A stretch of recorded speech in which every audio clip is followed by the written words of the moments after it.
నా దేశంలోకి నాటో వాళ్ళని తెచ్చుకుంటాను, యూరోపియన్లోకి వాళ్ళని తెచ్చుకుంటాను, ఏ సైన్యాన్ని తెచ్చుకుంటాను నువ్వెవడు చెప్పడానికి, నా దేశానికి ఒక సార్వభౌమాధికారం ఉందంటూ రష్యాతో గొడవపడి, రష్యానేమో నా పక్కకి తీసుకొచ్చి నాటో వాళ్ళని పెట్టడానికి వెళ్ళలేదు, నువ్వు యుఎస్ఎస్ఆర్లో భాగంగా ఉన్నావు, విడిపోయేటప్పుడు ఒక సంతకం చేసావు, దాంట్లో భాగంగా నువ్వు ఇక పైన వేరే కూటమిలో చేరాలి అంటే కనుక నీ పార్లమెంట్లో 2/3 మెజార్టీతో తీసుకోవాలి, నువ్వు అట్లా కాకుండా ఇండివిజువల్గా డెసిషన్ తీసుకున్నావు కాబట్టి చేయడానికి వీలేదని రష్యా చెప్పడం.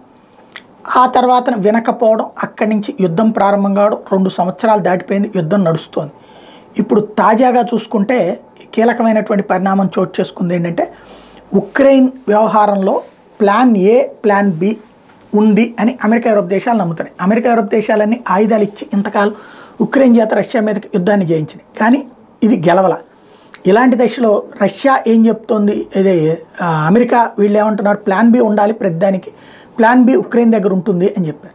అబ్బాయి మా దగ్గర ప్లాన్ బీలు లేవు, ప్లాన్ సీలు లేవు, మేము మీ మీదనే ఆధారపడ్డాం, మిమ్మల్ని నమ్ముకునే యుద్ధం చేసాం, మిమ్మల్ని నమ్ముకునే రష్యాతో కూడా పెట్టుకున్నాం, రష్యా వల్ల చాలా నాశనం అయ్యాం, మాకు వేరే ప్లాన్ ఉందని మీరు తప్పించుకోవద్దు, మీరు మాత్రం మాకు సాయం చేయాల్సిందే అని అడుగుతుంది ఉక్రెయిన్.